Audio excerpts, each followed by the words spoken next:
Vamos lá, então. Agora eu peço, então, que vocês fechem os microfones, por favor. Eu vou apresentar aqui o nosso convidado de hoje, que nós temos a honra de receber. Bom, o Marcelo Spalding, ele é professor, escritor, editor e jornalista, é pós-doutor em escrita criativa pela PUC-RS, doutor em literatura comparada pela URGS, mestre em literatura brasileira pela URGS e formado em jornalismo e letras. Como professor, dirige a Metamorfose Cursos, que mantém a oficina de criação literária online e o curso livre de formação de escritores. Foi professor de língua portuguesa, escrita criativa, jornalismo cultural e mídias digitais na Uniriter, onde atuou como professor colaborador do programa de pós-graduação em letras, editor executivo da editora Uniriter e coordenador do curso de especialização em produção e revisão textual. Como editor, dirige a editora Metamorfose e já editou mais de 100 livros. Como escritor, é autor de vários livros, entre eles Escrita Criativa para Iniciante, As 5 Pontas de uma Estrela e Vencer em Ilhas Tortas. Recebeu 3 prêmios da Associação Gaúcha de Escritores, é isso, Marcelo? Como livro do ano e um prêmio Açorianos de Literatura. É o idealizador do movimento Literatura Digital, tendo publicado 2 projetos inéditos de literatura digital, Minicontos Coloridos e o Hiperconto, um estudo em vermelho. Marcelo, seja muito bem-vindo. Marcelo vai falar hoje, então, sobre literatura e as novas tecnologias. Obrigado, a palavra André. É toda sua, Marcelo. Muito obrigado, é um prazer, agradecer o convite, intermediado aí pela Edla, que é a nossa aluna, depois eu descobri que a Lorena, que também é nossa aluna, está na associação. A ideia, né, André, até eu brinquei, não, era verdade, que a ideia era eu ia até aí conhecer vocês, fazer a gravação junto com vocês. A gente combinou isso, acho que era novembro, né, que a pandemia parecia estar melhorando. Não esperava jamais que nesse momento estaria pior ainda do que estava lá no começo do ano passado. Né? Mas é o que temos, então a gente vai lutando aí, e que bom que tem essas oportunidades e essas alternativas também de fazer online, que a gente até chega mais longe, então vai ficar um aprendizado aí, um legado. Bom, gente, eu teria 2 caminhos para seguir, né? Ou ficar conversando com vocês de uma forma um pouco mais espontânea, mais caótica, sem uma tela para estruturar a conversa, ou colocar uma apresentação, o meu cacuete de professor, e tentar trazer uma coisa mais estruturada, assim. André, eu vou fazer assim, eu vou colocar a apresentação, tá? Porque até por a questão do tempo, né, de acabar não me estendendo muito, mas eu acho que vocês podem, de repente, se surgir um momento, eu até posso parar de vez em quando com questões mais quentes, mais polêmicas, que vocês queiram perguntar, eu acho que a gente pode fazer isso, e não fiquem preocupadas se não chegar no final da apresentação, porque a apresentação ela poderia se estender até meia-noite, né, assunto a gente tem aqui bastante, mas eu coloco no começo as coisas que eu acho mais importantes e vou trocando. É Renata... Por que eu botei André na cabeça, Renata? Me diz. Onde é que eu tirei André? Me chamam de Andréia, de Mônica. Viu? Marcelo, eu só vou te pedir um segundo que eu esqueci de falar sobre a Edla, que foi a Edla quem fez essa ponte entre a Gébia, entre mim e o Marcelo, tá? Que a Edla faz o curso do Marcelo. Só queria dizer mais isso. Renata, olha só, eu tentei clicar aqui para compartilhar a tela e ele está pedindo que tu ou autorize que convidados compartilhem tela ou me coloca como host aí, vê o que tu consegue fazer. Eu não sei bem como é que tu coloca como host, talvez tenha que clicar em cima do more, ver se tem uma opção transformar em host. Eu estou sempre na função professor, então eu não sei como é que funciona na função aluno.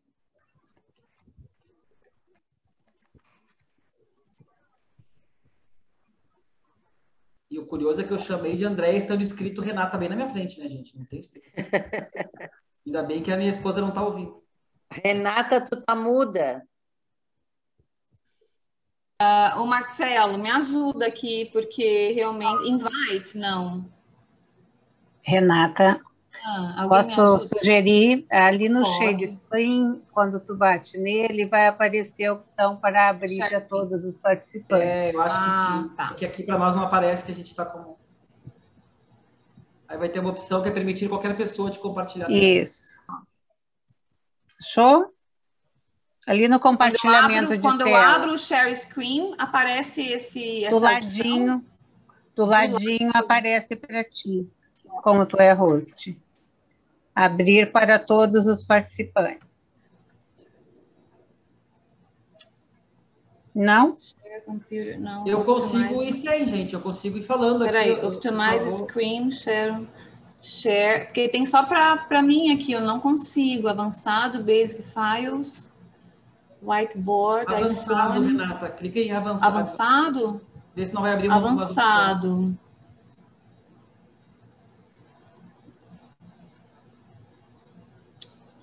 Share, não, computer sound. Tu vai bem embaixo naquele quadrinho verde de baixo. Tá. Bate nele que vai aparecer ali as opções. Ah, peraí. Tá aqui, multiple participants. Ah, tá. Deu. É que eu estava abrindo ele para eu compartilhar. Dá uma olhadinha, Marcelo, por favor, ver se foi. Deu. Ah, obrigada, amiga. Vivendo e aprender. Então, gente, a ideia é a gente falar um pouquinho sobre escrita criativa e novas tecnologias, mas, na verdade, eu sei que o foco de vocês é escrever, né? Vocês são autoras, escritoras, publicam livros. A grande dificuldade de todos nós, e eu vou me incluir nisso, é divulgar e vender os livros. Então, isso está difícil para qualquer autor. Então, para nós que somos iniciantes e que não somos famosos, conhecidos, populares, isso é mais difícil ainda. Então, eu tentei acabar focando numa coisa mais prática, né? De como é ser escritor nessa era digital, com as novas tecnologias, do que na questão mais de estética ou literária ou teórica do que são as novas tecnologias. Depois, se quiserem fazer perguntas mais nesse ramo, vocês podem fazer. Meu doutorado foi em literatura e novas tecnologias, porque eu sempre trabalhei fazendo sites, desde 17 anos. E gostava de escrever e fui escrevendo meus livros.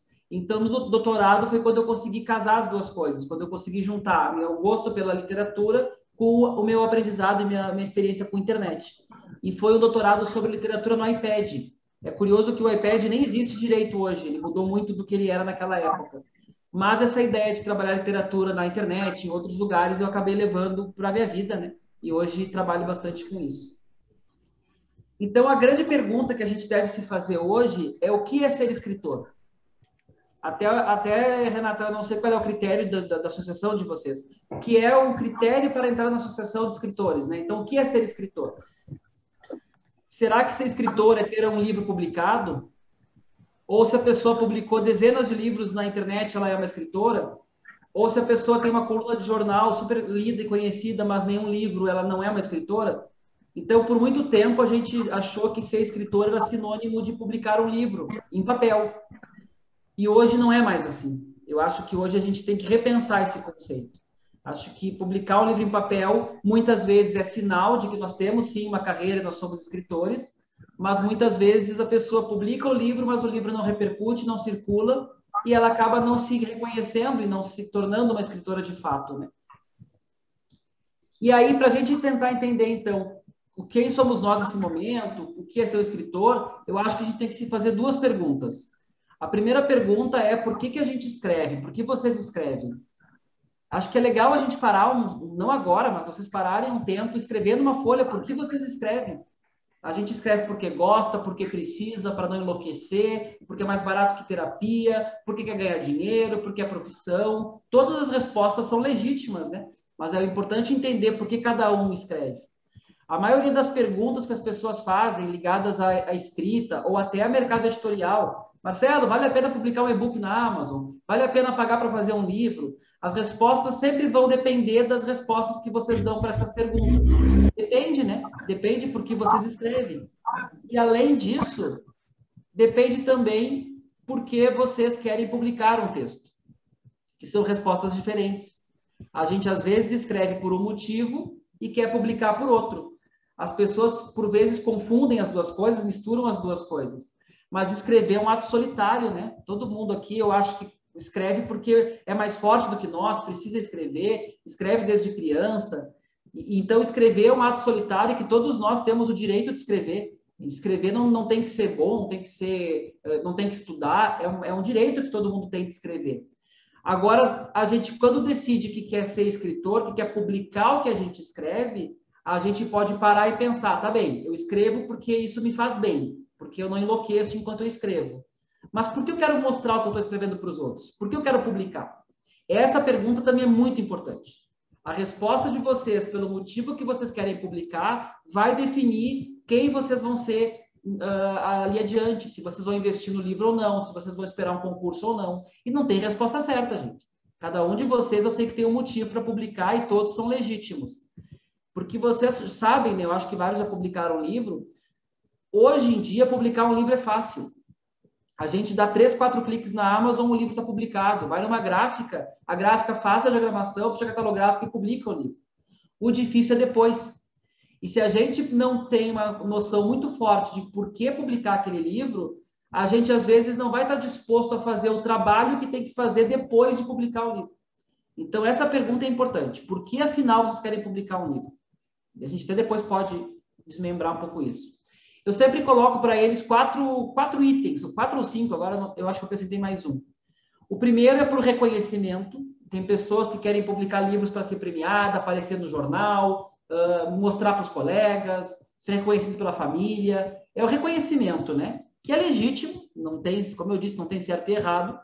Eu só fico um pouco com pena e eu aconselho as pessoas a não escreverem para ter reconhecimento.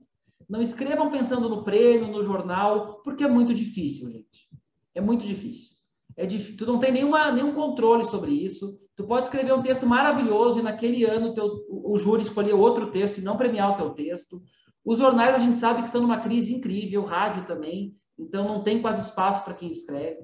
Então, embora muitos autores clássicos escrevem por reconhecimento, e as academias, os prêmios, eles fazem isso, né? Eles alimentam isso no escritor, escrever apenas pelo reconhecimento, ele pode ser muito perigoso e muito triste até, porque a gente se ilude e acaba depois se frustrando. Por dinheiro, e o pessoal costuma rir quando eu falo de dinheiro, mas eu acho sim que a gente pode escrever pensando no retorno financeiro. Eu costumo dizer que livro não dá dinheiro, mas livro ainda dá prestígio e prestígio dá dinheiro.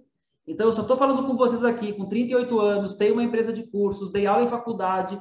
Eu tenho certeza que nada aconteceria se eu não tivesse publicado um livro com 17, insistido e publicado outro depois.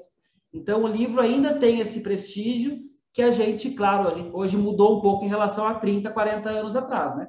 Mas ainda tem um prestígio importante que acaba dando um retorno financeiro. Não é por acaso que os youtubers famosos, cheios de gente, eles publicam livros, porque eles querem essa credibilidade do livro em papel para eles. Então, o livro, sim, ele pode ter um retorno financeiro. E mesmo quem não pensa em ganhar dinheiro, eu tenho uma frase do Walt Disney, que ela é cretina por ser do Disney, mas a frase é boa, que diz assim: não faço filmes para ganhar dinheiro, ganho dinheiro para fazer mais filmes. Se a gente publica usando o nosso salário, nossa poupança, e não tem nenhum retorno financeiro com o que a gente está fazendo, a tendência é que a gente pare de publicar. A gente não vai ficar gastando por nada. Então, no mínimo, o ideal é que a gente consiga, com o dinheiro de um livro, com o que a gente gasta num livro, recuperar, vendendo ele, e fazer o segundo. Recupera, faz o terceiro. Ninguém vai ganhar dinheiro com o livro, provavelmente, mas consegue ter uma carreira sustentável, né? Faz quantos livros quiser, porque um livro vai pagando o outro. Então, a questão financeira pode sim ser uma preocupação de vocês. Pode não ser a principal, pode não ser a única, mas ela é uma preocupação que é relevante, sim. Um outro motivo é aquela ideia de mudar o mundo, né? Aquela coisa meio utópica, um pouco ilusória, mas que todos nós temos, né? De tentar mudar o mundo, transmitir valores, enfim. A gente achar que o nosso texto pode fazer alguém repensar sobre um assunto ou mudar a sua vida. Eu acho que isso também é um motivador para muita gente. Então, quando a gente escreve um livro sobre abuso, por exemplo, que fala de abuso, se uma pessoa lê esse livro e descobrir que está numa situação de abuso e conseguir se livrar dela ou conseguir denunciar por causa do nosso livro, já valeu a pena o livro. Ele não precisa ter 1 milhão de leitores, ele já valeu a pena porque ele conseguiu ajudar uma pessoa, uma vida, né? Então, essa é uma motivação também bem importante que algumas pessoas têm. Conhecer novas pessoas, ter novas experiências. Esse grupo certamente tem pessoas de lugares diferentes, profissões diferentes, cidades diferentes, que talvez nunca tivessem se reunido se não fosse a literatura. Então, a literatura ela também nos permite conhecer outros lugares, espaços e pessoas, e isso é muito bom, muito saudável. Eu acho que não é à toa que tanta gente, e ainda mais na pandemia, está escrevendo, porque nos permite viver outra vida, né? Às vezes a pessoa passou a vida num banco, trabalhou 30 anos, ganhou um dinheiro, mas ela durante muitos anos fez a mesma coisa sempre. E quando ela publica um livro, ela vai conhecer outras pessoas, descobrir coisas novas. Isso também eu acho muito, muito saudável. A ideia da imortalidade, a gente ainda tem muito isso, de que o livro em papel, ele permanece. Então, a gente morre, o livro permanece, as ideias permanecem, os nossos filhos, netos vão na estante e vão pegar o nosso livro. E quem sabe o livro fica conhecido depois que a gente morre, fica famoso. Então, a gente tem ainda essa ideia. Eu não vou falar em ilusão, porque isso é um conceito que moveu muita gente. O Assis Brasil, né? Todo mundo conhece o Assis Brasil. Eu fui aluno do Assis Brasil na oficina e no pós-doutorado depois. O Assis Brasil, ele tem em cada livro dele carimbado uma frase. A frase é em latim, mas eu não vou me arriscar a falar em latim. A vida é breve e a arte é longa. É vita brevis, ars longa, né? Ou seja, ele escreve para se tornar imortal. Ele tem a ideia de que ele vai um dia morrer e a obra dele vai permanecer. E ele citava isso na oficina, citava o Érico, citava os grandes autores. Então, é um outro motivo, né? Que a gente, às vezes, que nos motiva. Bom, a boa notícia que eu tenho para todo mundo é que hoje em dia todo mundo pode publicar um livro. Hoje todos nós podemos publicar. Hoje isso é super democrático. Hoje é mais fácil publicar. Vários de vocês já publicaram, várias de vocês. E a má notícia é que todo mundo pode publicar um livro.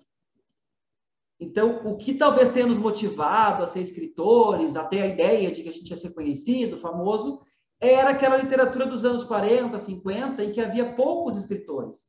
Pelo menos nós ouvíamos falar de poucos escritores. A gente pode discutir depois se realmente havia poucos ou se era uma questão da mídia, né? Mas havia poucos escritores. E hoje não. Hoje a gente sabe que tem muita gente escrevendo e publicando livros. Isso deixa algumas pessoas frustradas de cabelo em pé, mas eu acho positivo. Eu acho melhor um país e um mundo em que todo mundo quer escrever e publicar do que um país em que ninguém é permitido que escreva e publique. Então, entre a falta e o excesso, eu sempre vou pelo excesso, mas dificulta a nossa vida, né? Como eu comentei antes, aí a gente publica o livro e o livro cai num marasmo, num esquecimento que ninguém ouve falar dele, que não acontece nada com o livro e é normal isso acontecer. Então, isso nos dá alguns desafios que a gente vai ter que pensar e lidar com eles. Eu vou dar um pause na apresentação aqui para ver se alguém quer fazer alguma intervenção. Eu acho que fazer assim aos poucos vai ficar mais produtivo, até para vocês não cansarem da minha voz. E depois eu volto na apresentação para ir adiante, tá? Então, se alguém quiser fazer Meninas, quem quiser perguntar alguma coisa, levanta a mãozinha ali, como a Manu, ali nas reações ali embaixo. A Urda que é... Urda, tem que ativar o teu microfone, Urda, para tu poder falar. Isso. Por favor. Marcelo, está me ouvindo? Oi, estou ouvindo. É assim, ó, eu sempre publiquei um livro de papel, tenho 25 livros publicados.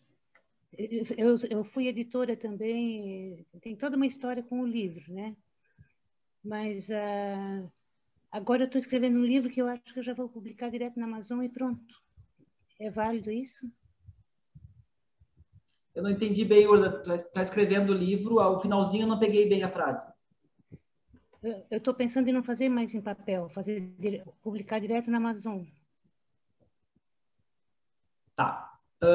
Assim, deixa eu passar para uma tela que vai responder bem isso aqui, depois eu volto.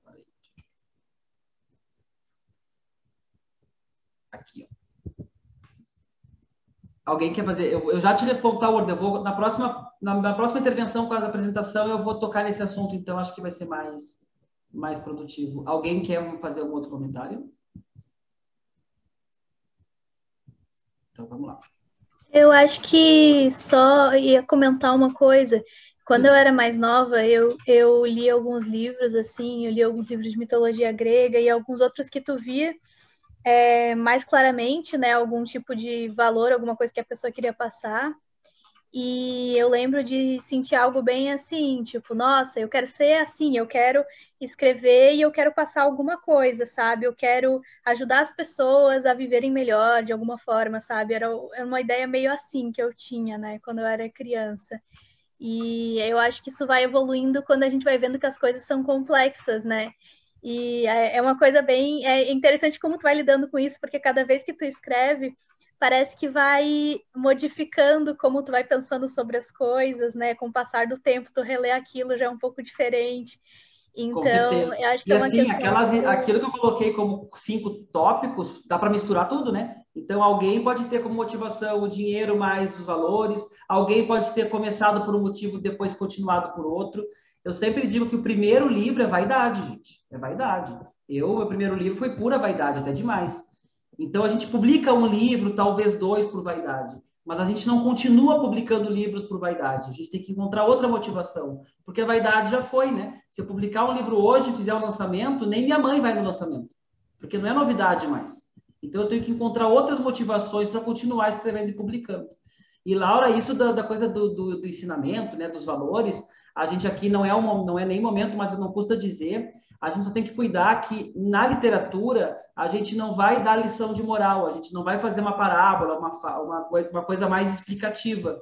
E não porque seja errado ou porque seja proibido, mas porque isso é menos eficiente do que tu contar uma boa história que faça o leitor perceber por ele próprio o que tu está tentando dizer.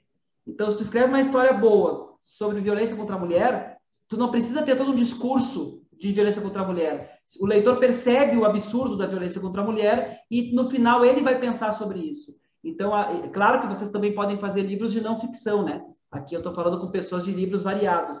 Mas quem escreve literatura, ficção, não dá para a gente, com essa ânsia de transmitir valores, a gente ficar doutrinando ou fazendo um livro didático, que a gente vê muito por aí, mas o leitor rejeita isso, o leitor não gosta muito disso na ficção. A não ficção é outra coisa, né? Aí o leitor buscou esse tipo de discurso. Neuza, tu queres perguntar?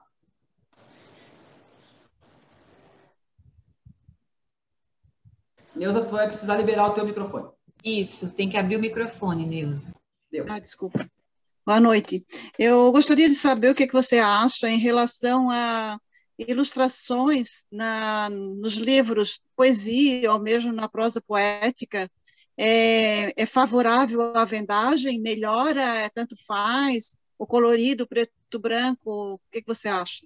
Tá. Colorido e preto e branco, sem dúvidas, eu faria preto e branco, porque colorido fica muito mais caro. E aí acaba ficando um investimento mais alto. Claro que o livro infantil tem que ser colorido, gente. Livro infantil, querer economizar e fazer preto e branco é dar um tiro no pé. Mas os livros adultos, livro de poesia, outra coisa, eu não faço livro com menos de 60, 80 páginas de livro.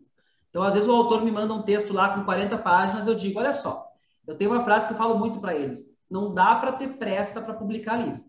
Tem muito livro no mundo, não precisa publicar correndo um livro. Tu tem 60 páginas de texto, escreve mais 20 e vamos fazer um livro que fique com 100 páginas, 80 páginas. Vamos gastar com uma folha mais grossinha para ficar um livro, sabe? Porque senão depois, quando tu for vender, tu não consegue vender nem por 40, 30 reais. As pessoas hoje em dia reclamam que 40 reais por um livro é caro. Gente, o McDonald's custa mais que 40 reais. Que valor que a gente dá para livro hoje em dia? Então, o preço do livro é um problema lá na frente, né? Porque não se valoriza o trabalho todo que dá, e se fizer direitinho como deveria se fazer, é caro fazer um livro. Se a gente não pular etapas, é caro fazer um livro. E aí, depois, quando vai vender, o leitor acha caro, mas ele paga num sapato 200 reais, num hambúrguer 40 reais, uma pizza 100 reais. Então, é o valor que o livro tem, né? Como objeto cultural e tal. Então, assim, Neuza, eu acho que colorido, se é um livro com 100 páginas, 80, um livro adulto, não precisa fazer colorido, que vai ficar muito caro e tu não repassa esse custo depois. Sobre ter ilustração ou não, isso não vai interferir em termos de custo, então é uma questão estética mesmo. Se a ilustração colabora, contribui com o teu trabalho, dá para fazer sim, não acho ruim, mas não vai vender mais por causa disso, tá? A venda, ela tem a ver com outros fatores que não tanto. O leitor não compra o livro depois de ter olhado o livro, né? O leitor compra o livro por 1000 outros motivos. Então, não dá para se iludir. Eu tenho alunos que falam assim, Marcelo, eu vou escrever um livro de romance porque eu gosto muito de poesia, mas poesia não vende. Cara, quem está começando o primeiro livro da pessoa não vai vender de qualquer jeito. Não vai vender assim. Se ela não fizer por si, se ela não fizer por onde, não vai vender porque é romance. Tá cheio de romance que publicaram 200 exemplares, vendeu 5 no lançamento e nunca mais vendeu. Então, o vender não é uma preocupação para vocês nesse sentido. Não deixem de publicar o que vocês fazem melhor, porque não vai vender. A venda tem a ver com outros fatores piores do que o escrita, né? Divulgação, etc. E aí, então, nesse sentido, não, Neuza, a ilustração não vai te ajudar ou te atrapalhar.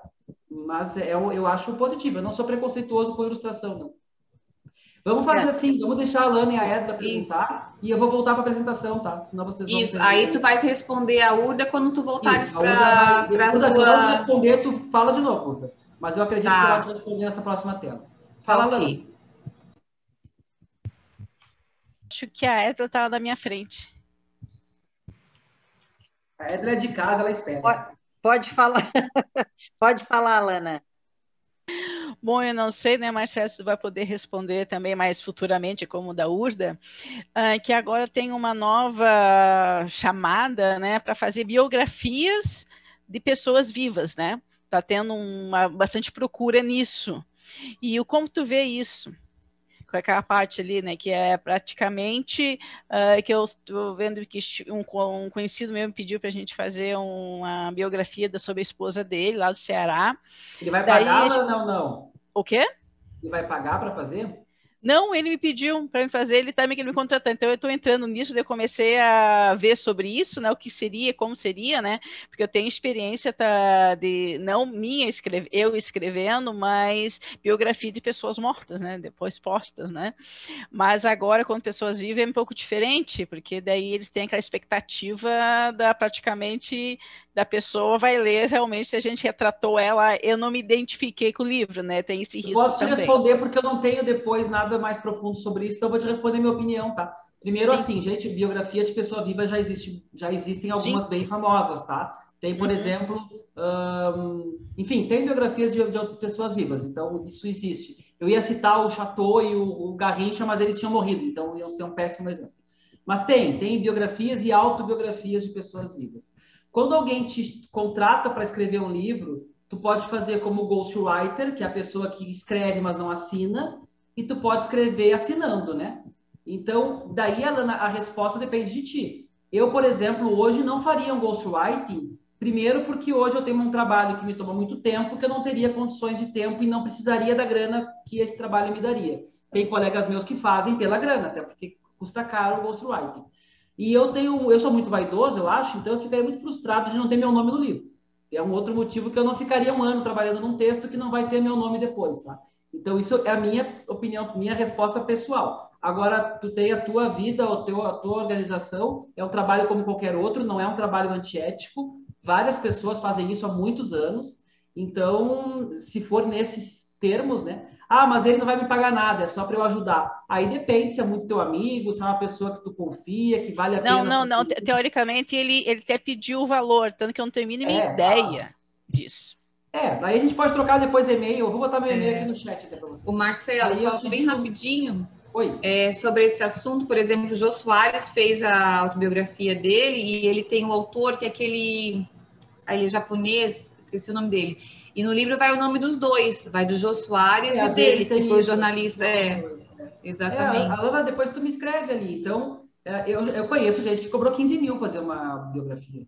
Mas a questão é, o teu cliente paga 15 mil ou não? Se ele paga 3 mil, para ti 3 mil é bom, por que não fazer por 3 mil, entendeu? A questão financeira, cada um de nós sabe de si, né? Então, mas é legítimo, não tem problema nenhum. Não é literatura, né? É não ficção. E claro que tu vai ter que cuidar, não. Tu vai estar sujeito a uma questão ali de propaganda da pessoa, né? Tu não pode falar mal da pessoa, claro, ela está te pagando. Então, isso é uma questão ali que tu tem que avaliar se vale a pena para ti. Fala, Edla. Boa noite, professor. Tudo bom? Tudo bom? Não, ali, quando você falou de boa notícia e má notícia, dentro dessa má notícia, né, quais são os 3 pontos que tu podes nos apresentar dessa pulverização, então, na edição de livro? O que nos prejudica, vamos dizer assim? O que prejudicaria um bom escritor com essa... Não, o que prejudica é porque quando a gente lançava um livro há 40 anos, né, 40 anos atrás lançava um livro, a cidade inteira se mobilizava, saía no jornal, o rádio falava disso. Ah, o meu professor publicou um livro, eu tenho um avô que publicou um livro, não era assim? Eu por muitos anos ouvi que eu era o bisneto do Walter Spalding, porque ele era um escritor conhecido em Porto Alegre. Então, a gente tinha essa coisa da importância de ter um livro publicado. Eu ainda peguei isso no comecinho do meu trabalho, mas hoje a gente vê ao redor, as pessoas aqui em Porto Alegre, cada um está numa cidade diferente, né? Talvez a cidade de vocês que é menor não aconteça isso. mas em Porto Alegre, só na Feira do Livro de Porto Alegre, tem 800 autores autografando o livro. E não é um número chutado, é um número real. O que significa que se eu publicar um livro hoje, o jornal não vai nem me dar nenhuma página para mim, não é uma notinha. Então, essa é a dificuldade maior, Edila, que a gente perde aquela exclusividade. Agora, sobre isso, eu costumo dizer uma coisa. Tem muita gente que fala das escolas públicas de antigamente, né? Antigamente a escola pública era muito boa, só entrava quem era muito bom, fazia um vestibular, tinha família de tradição, não era essa coisa que todo mundo entra. Eu pergunto para a pessoa, e quem disse que se fosse assim hoje tu entraria? E tem isso, né? Se a gente quer uma coisa exclusiva, a gente talvez estivesse incluído nos privilegiados que estão sendo publicados, mas talvez não, possivelmente não. É só vocês verem quantas mulheres foram publicadas no Brasil, muito menos do que homens. E elas escreviam, mas por questões que a gente conhece não eram publicadas. Então, o fato de ter muita gente publicando, é bem como eu coloquei, tem coisas boas, coisas ruins. É um fato, é assim, tá? Não dá para a gente questionar isso. Mas era melhor antigamente. Não vai voltar antigamente. Hoje todo mundo pode publicar, pode escrever, e que bom que é assim. Ou pelo menos eu acho bom, porque é uma questão de direito, né? Mas, se vocês como vocês vão lidar com isso, é uma coisa que cada um vai ter que refletir. Deixa a Ivonita que está ali com a mãozinha. Isso. Fala, Ivonita. Tem que abrir o seu microfone, Ivonita, por favor. No teu lado esquerdo e embaixo. Muito bem. Seguinte, eu acho até que é uma sugestão, Marcelo. Pode falar. Meu último livro era para ser lançado no dia 30 de dezembro de 2019, porque o meu livro é Uma Ponte, um Destino, versando sobre a Ponte Hercílio Luz, que foi reinaugurada no dia 30 de dezembro. Mas, por uma série de complicações, não pude fazer, encalhei com os livros, foram entregues no dia 18 de março de 2020. Veio a pandemia. Mas vem até na minha casa comprar o livro, alguns amigos. Sabe por quê? É uma autobiografia, e eles sabem que eu citei o nome deles no meu livro. Então, os meus amigos estão procurando, porque sabem que estão parte do livro.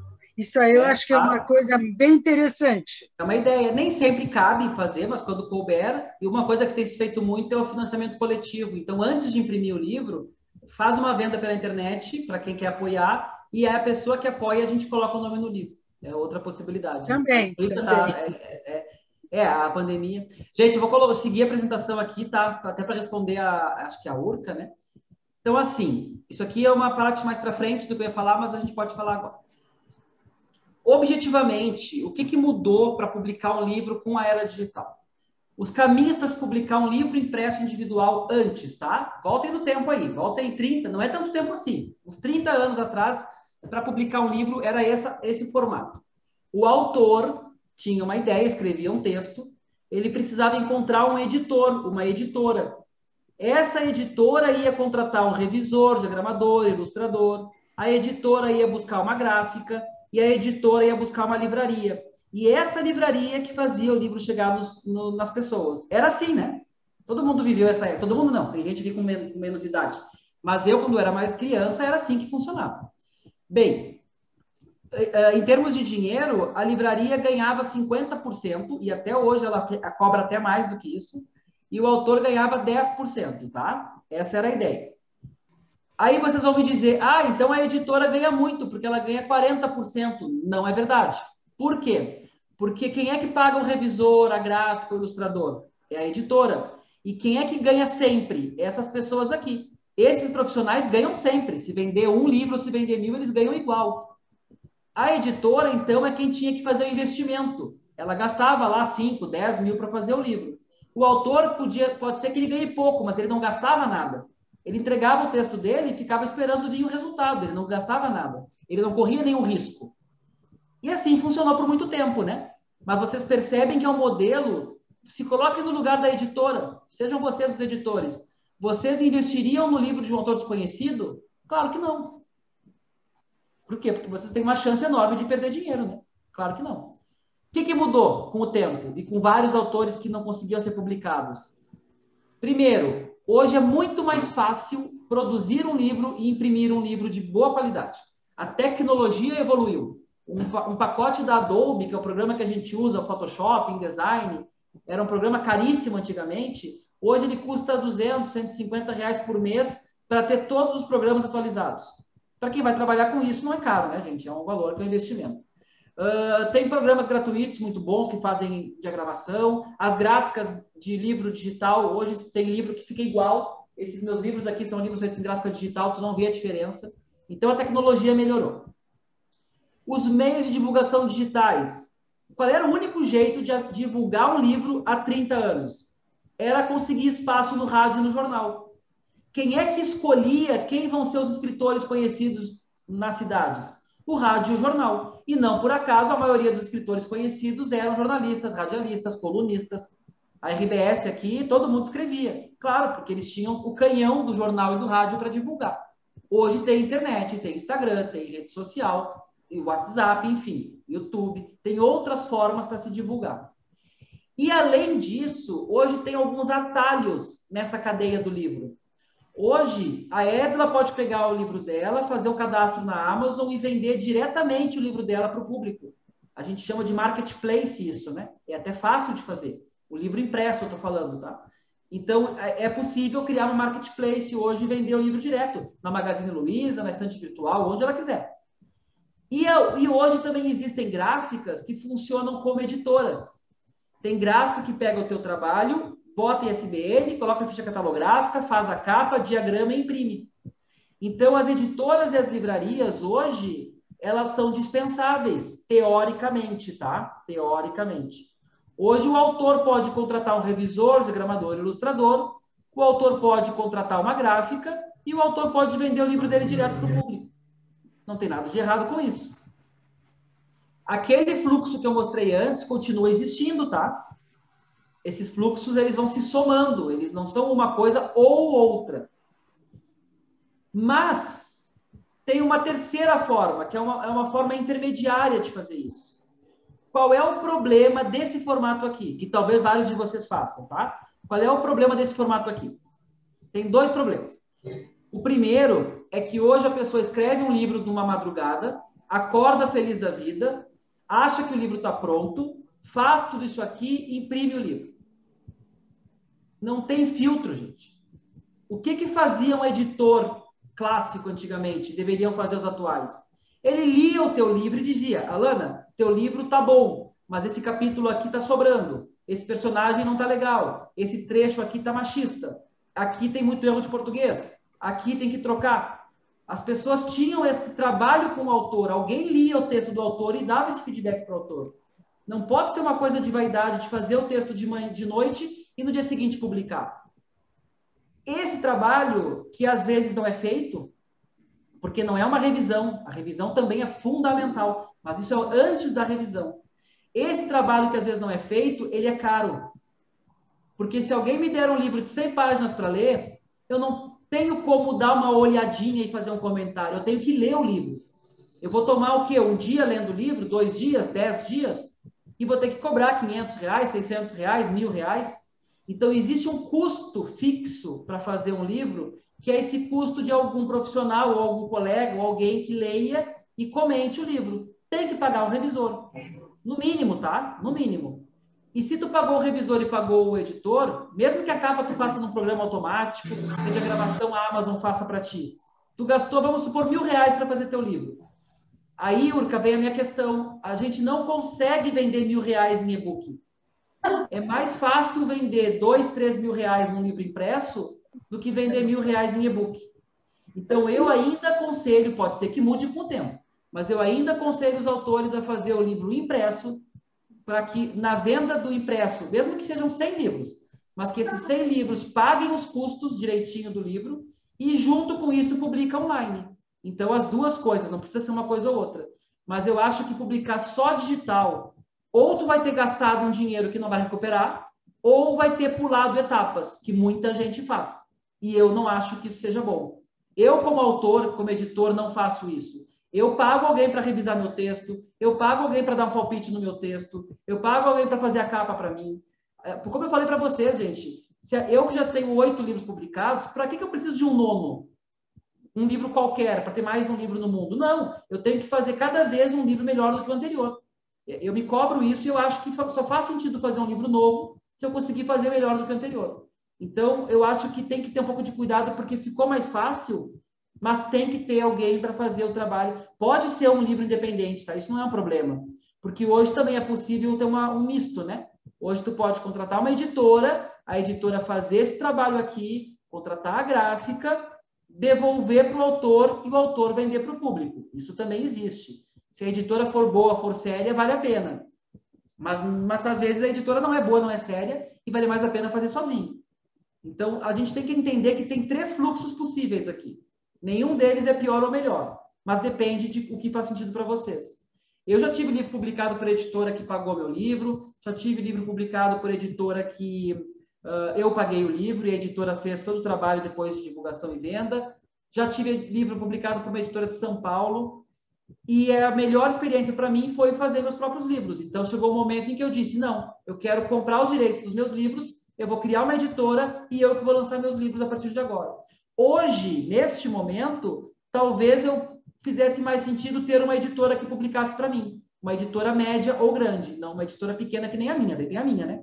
Mas hoje eu sinto falta de uma editora que me divulgue em São Paulo, que distribua o livro em São Paulo, porque eu acho que eu já cheguei num patamar que eu poderia ter isso hoje. Eu não tinha como fazer isso antes, mas hoje eu acho que eu poderia. Eu acho que eu encontrei um tipo de assunto, enfim. Mas são fases da vida, né? E a gente vai mudando essas fases também. Pronto, alguém quer perguntar? Não, pronto não, porque acabou, tá? Mas se alguém quiser perguntar sobre esses pontos, pode falar, Renata. Eu não achei a mãozinha aqui, gente. Estou aqui procurando a mãozinha, achei os outros, mas não achei. Mãozinha, eu não sei nem se não, tem. Não, acho que não tem, né? A mãozinha para mim. Eu tem. tentei ser democrática, mas eu não consegui.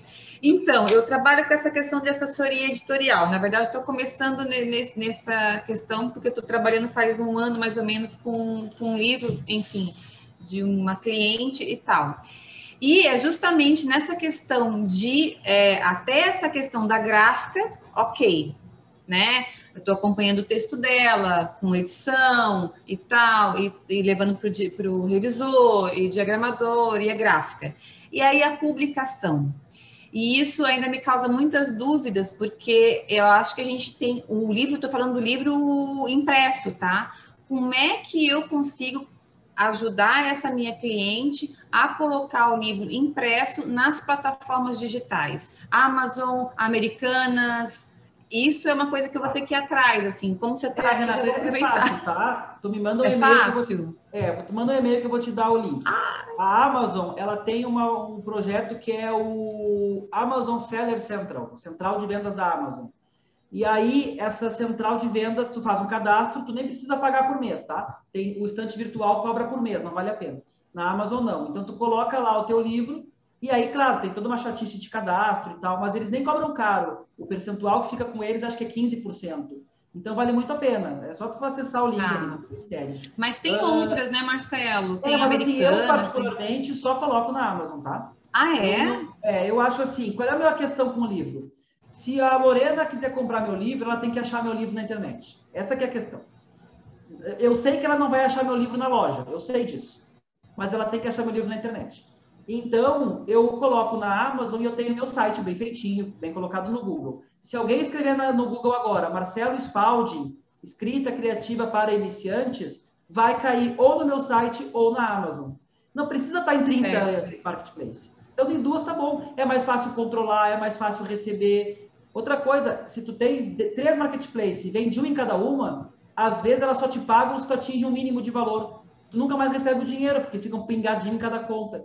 Então, Renata, na minha opinião, escolhe uma, talvez a Amazon, que hoje é mais conhecida, e faz só na Amazon. Depois tu vê outra quando começar a crescer, né? Nós ainda temos só na Amazon. Eu estou vendo o Mercado Livre, mas eu não fiz ainda. Obrigada, Marcelo. Eu acho que a Urda quer fazer um comentário, já que ela foi citada várias vezes. Urda, só libera teu áudio aí para a gente poder te ouvir. Isso, abre o teu áudio para a gente te ouvir, Urda. Urda. Tá? Assim, ó, quem quiser quiser colocar na Amazon, eu tenho um rapaz, um amigo meu, que ele faz por R$ 50 o cadastro e R$ 100 para colocar na Amazon.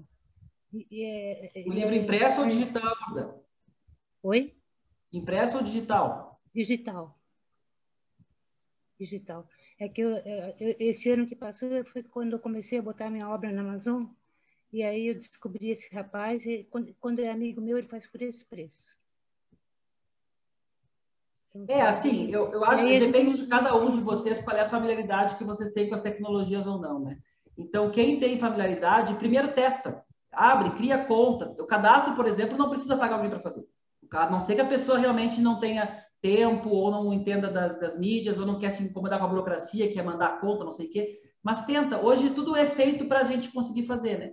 Então se cadastra, vê como funciona, lê as letrinhas ali, se tem que pagar, não tem que pagar. Na Amazon não precisa pagar nada para fazer cadastro. Então tu pode fazer um cadastro, nunca usar e ficar lá. Então tentem. E aí, claro, depois para publicar o e-book já tem uns segredinhos, enfim. Mas a dica é boa, porque tem gente que ou não quer ou não tem essa disponibilidade, a dica é boa sim. Assim, posso interferir mais uma vez? Pode. Assim, meu cachorro dando latir agora. Eu entrego para a Amazon já editorado como se fosse para uma gráfica. Prontinho, revisado, editorado, com capa. Eu que escolho tudo. Não sei se... Sim. É isso mesmo. A Amazon ela não faz... Essa é a minha crítica em relação à própria Amazon, né? Se alguém escrever um livro nazista e mandar para a Amazon vai publicar. Não tem nenhum filtro. E tem outra coisa, eles pagam pontualmente, assim, todo mês vem dia 29, vai ter crédito. Isso. Não, a Amazon funciona bem. A única questão eu não sei, Urda, quanto é que tu está conseguindo ganhar? Não sei se tu quer nos contar, Urda, com os livros na Amazon. Por enquanto eu botei 7 lá. Mas quanto que entra de dinheiro para ti, se tu pode nos contar? É pouquinho por enquanto. A porcentagem, assim, Urda. Mas isso não precisa nem dizer, Urda, mas é que eu quero só ver se é uma exceção. É que a gente às vezes se ilude que vai colocar o livro na Amazon, vai ganhar dinheiro. Gente, eu tenho lá vários livros na Amazon, nunca ganhei mais de R$40 no mês. O e-book não vende, por vários motivos que a gente pode discutir aqui. Então não se iludam que botar na Amazon resolve os problemas de vocês, não resolve. Ele ajuda. Eu sou uma compradora de e-book. Porque a Amazon tem a nuvem de livros, tem vários motivos aí que dificultam um pouco. Então, a Amazon é uma aliada, pode usar como aliada, pode publicar lá, mas a Amazon não vai resolver. A Amazon vai ser... É que nem fazer um site e publicar o texto no site. É gratuito, vai ter mais leitores, é uma solução ótima também, eu aconselho para todo mundo. Mas se não divulgar, ninguém vai ler, mesmo que seja de graça. Alana, pode falar.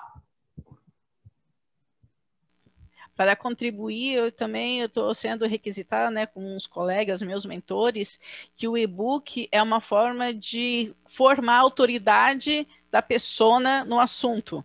Então, tem muita gente que faz e-book não para vender em si, mas mesmo para presentear futuros alunos, fazer alguma coisa assim, para se transformar numa expert naquele assunto. Que às vezes e-book, né, exatamente que na Amazon tem muita coisa, então às vezes não é para ganhar dinheiro, mas se o foco for também uma coisa mais nesse lado de... Deixa eu te interromper, porque assim, a gente fala e-book, a gente mistura duas coisas diferentes, é legal fazer essa distinção. Existe o e-book, que é o arquivo que a gente manda para a Amazon, tá? Então, o e-book Amazon. Quando a gente publica um livro na Amazon, ele só pode ser lido no aparelhinho que a Urda mostrou da Amazon. Tu não consegue baixar o livro, tu não consegue ler no teu computador, ou pelo menos não é tão fácil. Ele é feito para o Kindle. E para ganhar 70% do preço do livro, tu tem que deixar exclusivo na Amazon. Se tu não deixar exclusivo na Amazon, tu ganha 35% só. Então, o que essas pessoas fazem, Alana, essas pessoas que querem fazer um e-book para divulgação, é não colocar na Amazon. Elas fazem PDF, elas fazem um site e elas publicam esse e-book na internet gratuito. Elas não publicam na Amazon. Porque a Amazon, ela vai... Elas publicam pela editora. Sim, eles publicam, eles deixam em editora. Eu ajudo na revisão, na diagramação, né, da parte dos e-books, depois eles falam para uma editora para deixar no hall da editora. Aí cada um tem que ver como é que faz, mas na verdade não, era fazer um PDF e colocar no seu site, tá? Quanto mais espalhar, melhor. Aí não precisa ter cuidado, porque o e-book tem a coisa da proteção, né? Sim, é exatamente isso. Mas é só para dizer que está sendo... Mas eu já... Isso. Já comprei livro da Amazon que veio direto no meu computador, antes de ter isso aqui. Mas tu deve ter um aplicativo que lê livros no computador. Eles têm um programinha que tu baixa no computador para ler no computador. Mas é muito raro as pessoas fazerem isso. Não é um arquivo que tu clica no site e sai lendo. Tem que ter um programa, tem que... Marilene? Marilene, tens que abrir o seu áudio. O microfone. Boa noite, professores. Boa noite. Tudo bom? Tudo bem. Boa Professor, tu falou da importância da leitura de estranhamento antes da publicação. Sempre é importante alguém que não está envolvido, né, para fazer esse filtro, né, no texto, no conteúdo. Eu queria que tu comentasse um pouquinho, porque nós, escritores, somos comumente convidados para fazer o prefácio, elaborar o prefácio, apresentação, criam N, né, agradecimentos. Então, para a gente abrir a leitura de um livro. E, normalmente, o convite para esse prefácio, eu vejo, assim, no geral, com raras exceções, é um amigo, é alguém que a gente quer homenagear, e não é convidado uma pessoa que domina necessariamente o conteúdo do livro. E aí, este prefácio, até a orelha, contracapa, eu queria que tu falasse da importância, porque eu orientei muito tempo, coordenei um projeto Quem Não Lê Não Escreve na universidade, e eu brincava com os alunos, o que você achou do título, da capa, do conteúdo da orelha da contracapa? E eu ia, professora, não lemos, começamos no primeiro capítulo, eu já estou falando do leitor, não do escritor, né? Mas a gente, como escritor, na minha opinião, deveríamos incentivar esse todo do livro, e como editor, mais ainda. Como é que tu vê isso, professor? Então, várias questões aí. Primeiro, não é um leitor, usou o termo leitor externo, né? Na verdade, o termo seria um leitor crítico, tá? É um leitor que tenha uma capacidade de fazer uma crítica construtiva para o livro. E, inclusive, dizer que o livro não está bom para ser publicado. Não está pronto. Tem que trabalhar mais nele. Esse leitor crítico, eu acho que são dois momentos.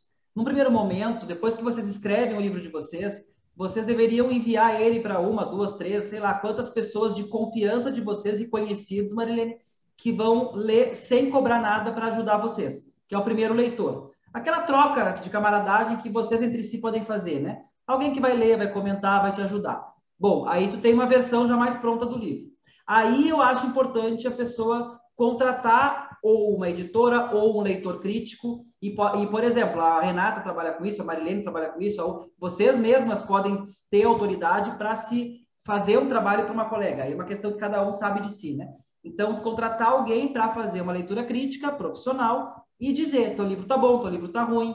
E essa pessoa é legal que ela apareça o nome dela no livro, porque se ela não tem orgulho de aparecer no livro, é porque ela não gostou do livro, né? Ela só disse que estava bom para ganhar dinheiro. Então, ela vai aparecer lá, leitura crítica, editor, o nome da pessoa. Bem, isso é uma coisa. Aí, sobre prefácio e orelha, etc., claro que o ideal seria que o Jô Soares fizesse meu prefácio. Uma pessoa que entende, que é famosa, que vai agregar. Só que ele não vai aceitar, entendeu? Então, Marilene, a gente tem que ir onde a gente consegue alguém que tope, porque a gente não vai pagar para fazer, né? Até porque pagar quanto? Se a pessoa for ler o livro inteiro, é muito caro. Se ela não vai ler o livro, é cobrar, então a gente vai ter que ir onde a gente consegue. O ideal é alguém que tenha a ver com o projeto, tenha a ver com o livro, tenha a ver com a gente, vá contribuir com o livro, mas seja acessível. Não tem como fugir disso. Então, por mais que o ideal seria, Marilene, ter alguém mais reconhecido, mas é que é difícil, né? A gente sabe, nós mesmos, quantas vezes foram convidados para fazer orelha, apresentação de um livro que vocês podem não ter nem gostado, e aí vocês tiveram que negar, ou vocês tiveram que... Então, eu acho que tu tem razão, mas na vida real a gente vai por onde a gente consegue, não tem como fugir. Obrigada.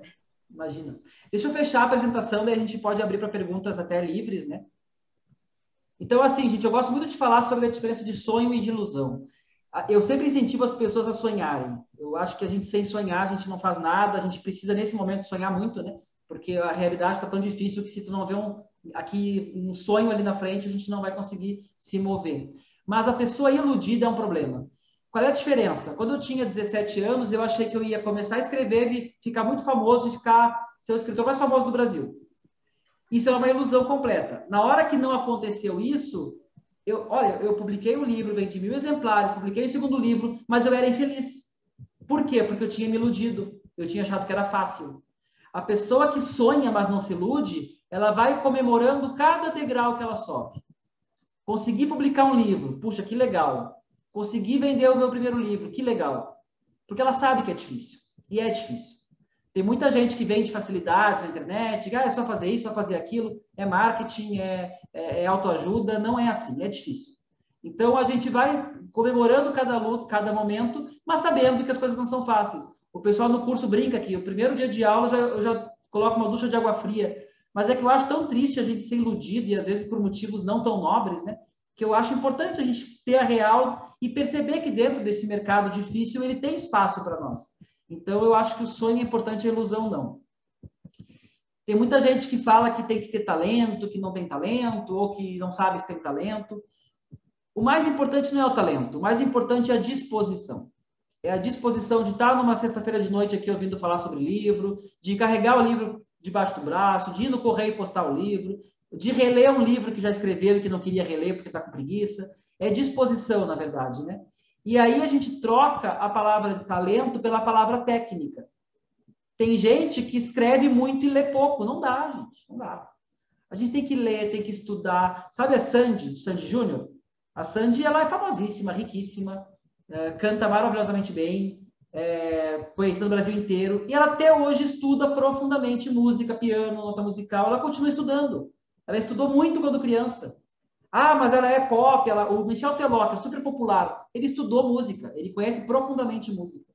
Então, a gente tem que continuar estudando e, ao mesmo tempo, ter disposição. E a gente aí vai ter técnica. Então, eu acho que isso que é importante, a técnica mais a disposição é que vão permitir que a gente se torne um escritor. Alguns de vocês têm empregos, né, paralelos, que não têm a ver com a literatura, e dá para manter. Dá para manter porque a literatura ela não precisa ser um trabalho, ela pode ser um hobby. Embora no curso eu diga, quem vem fazer o curso é porque vai estragar o hobby. É aquela coisa, né? Quando aquilo que é uma coisa que tu faz por prazer, por vontade, se torna um trabalho teu, é a pessoa que adora pizza vai trabalhar numa pizzaria. Ela começa a adorar pizza um pouquinho menos. Mas ainda é muito melhor eu trabalhar escrevendo livros e lendo livros do que trabalhar num banco, se eu não gosto de banco, né? Então, por mais que a gente acabe estragando um pouquinho o nosso hobby, é melhor trabalhar com o que a gente gosta do que a gente não gosta. E aí vem a palavra profissionalismo. Então, ninguém aqui tem que ser profissional da escrita. Eu não me considero e não sou um profissional, um escritor profissional, nem quero ser. Depois podem perguntar por que eu não quero ser. Mas a gente precisa ter profissionalismo. Se eu marquei de estar aqui às 7h30, não importa se meu filho está em casa reclamando que eu não estou em casa, não importa se está calor, eu tenho que estar aqui às 7h30.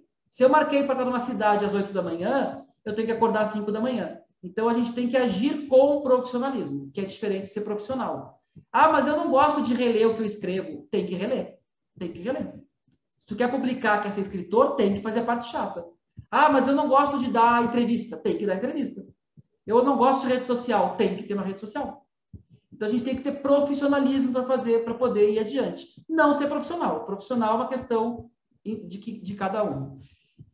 Momento Faustão aqui, propaganda, tá, gente?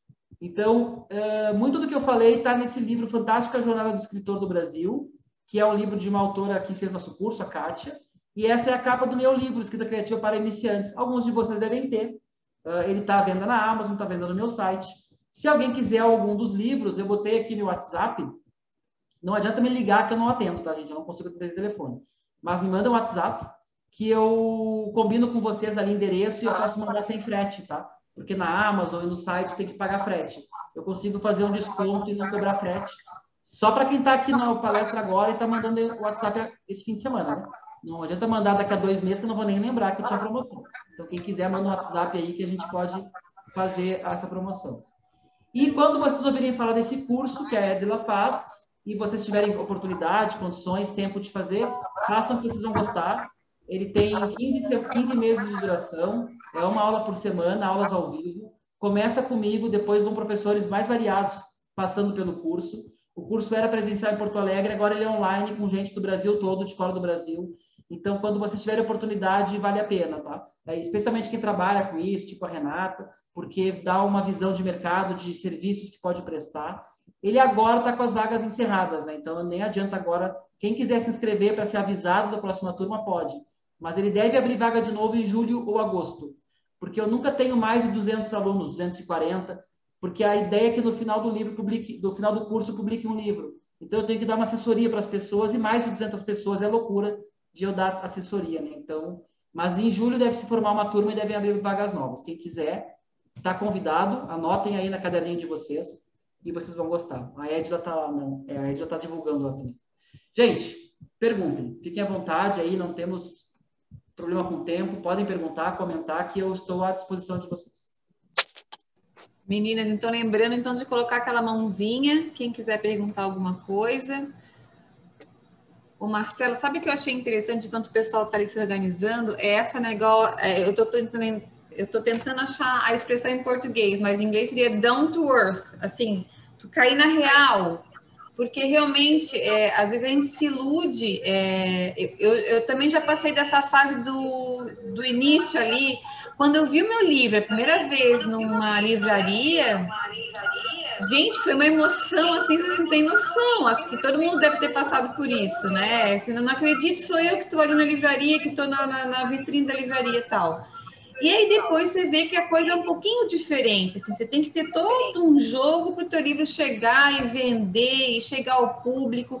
E como o Marcelo falou, eu acho que essa parte que sai da editora para a publicação é a parte mais complicada, e eu acho que é a parte que mais a gente precisa receber e dar instruções, assim, apoio, né? Porque eu tenho percebido isso com os meus clientes, estou tentando ajudar e tal, mas é a parte mais difícil, que é essa distribuição, porque nós somos autores independentes, a gente não tem uma editora, uma Saraiva, uma Companhia das Letras, tal, que responda por nós e coloque os nossos livros no Brasil inteiro, enfim, né? Então, é uma realidade de escritor independente mesmo, né, Marcelo? Sim, na verdade, Renata, eu sempre digo assim, ó, a gente ficou com isso na cabeça de que o maior desafio do escritor era a distribuição, né? Isso, a gente cresceu ouvindo isso porque era o maior desafio. Mas eu acho que hoje não é mais, tá, Renata? Eu acho que o maior desafio hoje é a divulgação. Por que a divulgação? Se o leitor souber que teu livro existe, quiser comprar teu livro, ele vai achar na internet teu livro. Ah, mas ele quer comprar na livraria. Ele vai na livraria e vai pedir pelo teu livro. Não vai ter, a livraria vai te ligar. Ah, Renata, tu lançou um livro, né? Eu queria teu livro aqui para poder vender. Então, hoje, não se preocupem tanto com a distribuição. A distribuição, ela vai a reboque da divulgação. Marcelo, eu me expressei mal. Eu queria falar da divulgação. Meu foco era a divulgação, não a distribuição. Estava falando de como divulgar e fazer esse livro chegar até as pessoas, né? Que as pessoas conhecessem o livro e tal. É justamente isso. Essa é a pergunta de $1 milhão. Eu acabei falando aqui da parte mais difícil dos dias de hoje, e eu também teria uma parte sobre as vantagens da era digital para isso, né? Então, hoje a gente tem aí a possibilidade de fazer lives na internet, de ter uma rede social, de chegar nas pessoas por e-mail. Então, mesmo quem mora numa cidade pequena tem acesso a grandes centros em função da internet. Então, a internet, ela é a resposta para isso, Renata. O problema é que é o marketing de guerrilha, né? E eu ouvindo grandes escritores, porque eu, na Metamorfose, entrevisto o Daniel Galera, Milton Atum, Cíntia Moscovici. Tá difícil para todos eles, gente. Não é só para nós. Então, mesmo um escritor conhecido, se ele não está sempre se divulgando, sempre se lançando, publicando no jornal, ele também acaba caindo no esquecimento. E ele desce um degrau, né? Ele não consegue mais publicar na companhia, tem que publicar numa editora menor e vai descendo, descendo, descendo. Então, a gente tem que ter cuidado, assim, para se divulgar. Essa é a grande questão. A Edila é muito boa nisso. Uma hora vocês fazem uma conversa com a Edila sobre divulgação, que ela tem essa... E uma coisa que eu falo sobre divulgação é assim, ninguém gosta de vender, pelo menos eu não gosto de vender. Agora mesmo, né, a coisa de ficar vendendo um livro, vendendo um curso. Só que divulgar e vender são coisas diferentes. Se tem 40 pessoas me ouvindo aqui e 20 delas não sabem que eu tenho esse curso, é obrigação minha fazer as pessoas saberem que o curso existe. Aí, se a Vanessa vai querer fazer o curso ou não, ela que decide. Eu não vou ficar aqui, Vanessa, tem que fazer, Vanessa, é muito bom, vai a pena. Não? Isso é vender. Mas divulgar o trabalho de vocês, tem que divulgar, não tem que ter vergonha. Ah, mas tem vergonha de botar no meu Instagram de médica que eu tenho um livro. Como assim tem vergonha? Se tem vergonha do teu livro, já é um problema, né? Alguma coisa saiu mal no livro. Então, a gente tem que se divulgar. Se as pessoas vão comprar ou não, é outra história, mas divulgação a gente tem que fazer. A gente tem que avisar, e é uma coisa nobre, não tem problema nenhum, pelo contrário. E outra coisa, a divulgação não começa daqui a um ano, quando vocês forem publicar um livro. A divulgação começa agora, começa hoje, né? Hoje vocês têm que começar a se divulgar, vocês têm que se organizar um mailing. O mailing é uma lista de convidados para o lançamento de vocês. Ah, mas eu não tenho livro ainda. Mas tem que ter a lista de convidados. Até para ver se a lista é grande, é pequena, se dá para começar a preencher a lista ou não. Então, a gente tem que trabalhar a divulgação o tempo todo. Essa é a parte chata, tá, gente? Eu sei que é chato. Tem gente que faz isso profissionalmente, a Renata parece que faz, só que daí tem um problema, a Renata não ouve agora. Tem um problema, tá? Na área da literatura, dos livros, é complicado contratar alguém para fazer divulgação, porque não se paga. O que a gente ganha com o livro não paga um divulgador. Eu pago alguém para divulgar meus cursos, R$500 por mês. Mas eu vou vender curso para pagar R$500 por mês. Eu não vendo R$500 por mês em livro, nem banda de música. Então, esse é um probleminha que tem aí no mercado, mas é para todo mundo, não é só para nós. Isso vale, inclusive, para os autores de grandes editoras. O Marcelo, às vezes eu tenho a impressão que tem mais gente escrevendo do que lendo. Eu pulei uma tela, muita Renata. gente, né? Eu pulei uma tela aqui, deixa eu até mostrar essa tela para vocês. Eu pulei uma tela que eu gosto muito de mostrar, porque ela não parece verdade. Para aí, deixa eu mostrar para vocês aqui essa tela. Eu acho que eu comprei ela. Aqui, ó. Existe uma pesquisa muito importante do Instituto ProLivro. É uma pesquisa que fala com várias pessoas, vários leitores do Brasil todo, e faz um mapeamento da leitura no Brasil. E a pesquisa perguntou o que a pessoa gosta de fazer no tempo livre. E aí vamos ver as respostas aqui. Escrever. 40% das pessoas disseram que gostam de escrever. É bastante, gente. É 4 em cada 10. Ler. Livros em papel ou livros digitais. 24%. Então, essa sensação que tu tens, Renata, ela não é uma sensação, ela é um fato, tá? Tem muito mais gente escrevendo do que lendo. Eu não acho isso ruim, não acho isso criminoso, não acho isso errado, mas isso se reflete na dificuldade que a gente tem de vender livro. E tem mais uma coisa. Essas pessoas que leem livro nem sempre compram livro. Porque muita gente lê livro, mas se orgulha de nunca ter comprado um livro. Vai na biblioteca, tira xerox, pega emprestado. Uma vez dei uma palestra em Cachoeirinha, e aí o pessoal de Cachoeirinha, a palestra era sobre o fim do livro, em papel. Se eu achava que ia acabar ou não. E aí eu na palestra perguntei assim, olha só, gente, qual foi a última vez que vocês compraram um livro? Nossa, muita gente nunca tinha comprado um livro. Aí eu falei, para vocês o livro já acabou. Porque livro é um produto. Se houver compradores de livro, o livro vai existir. Se as pessoas pararem de comprar livro, ninguém mais vai fazer livro e o livro não vai mais existir. Então, a gente também precisa alimentar esse mercado, né? Se vocês têm condições de comprar um livro, comprem um livro. Um livro por mês não custa nada, né? E a gente está ajudando um colega, está ajudando uma livraria, está ajudando um editor. E já aconteceu de eu ler um livro no e-book, gostar e comprar impresso para ter o objeto comigo. Está até aqui o livro. Então, assim, a gente também tem que pensar na cadeia. Vocês sabem como é que... Isso é spoiler, tá? Como é que eu acho que vai ser o futuro do livro? E eu tenho quase certeza. Eu só não sei quando vai ser. Se vai ser daqui a 10 anos, 20 anos ou 100 anos. A gente vai chegar no shopping, vamos chamar de livraria. Uma livraria vai pedir, eu quero comprar o livro da Berenice. Aí a pessoa vai perguntar, Marcelo, que legal, tu quer comprar o livro impresso ou digital? Não, eu quero comprar o livro impresso. Volta daqui a 1 hora que eu te entrego. Vai ser assim.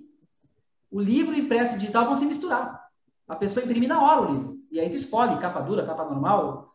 Vai virar isso.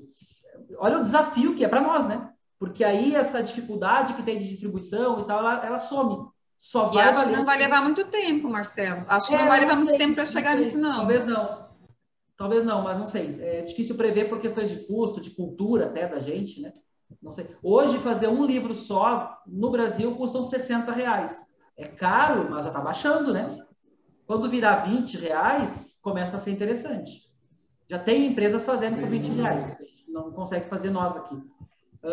Então, é uma tendência, assim. Eu acho que é uma tendência de médio e longo prazo, o que vai fazer com que o digital e o impresso se encontrem. E por isso que eu acho tão importante trabalhar na qualidade do texto, do livro, da edição, do texto, da capa, porque a diferença vai ser essa. A diferença vai ser... É que nem site, que nem blog, ou que nem Instagram.